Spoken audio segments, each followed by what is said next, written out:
Tell me what it was like to play for Lovie. I mean, what kind of a guy is he? What was it like to be around him on a daily basis and just X's and O's and everything? It was great being around him as a person. I mean, one of the nicest guys in the world. Really soft spoken. I know a lot of people in Chicago that rubbed him the wrong way. When we would lose sometimes. His kind of even keel personality. But one of the most intelligent defensive minds in the NFL, in my opinion. X's and O's.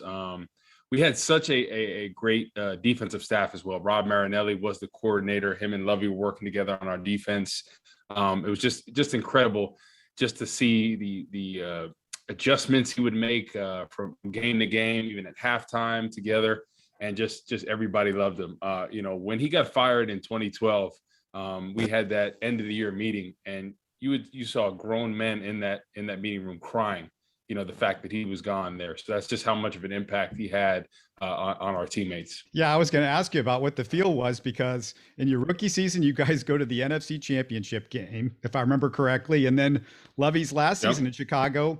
Even though the Bears didn't make the playoffs, you're 10-6. So in your 3 seasons, you were 11-5, 8-8, 10-6, and of course before that he had gone to the Super Bowl a few years earlier. So it could have totally thrown you guys for a loop, I would assume, when Lovie is not coming back. Yeah, it definitely did. And I think it had to do with the new GM being there, Phil Emery.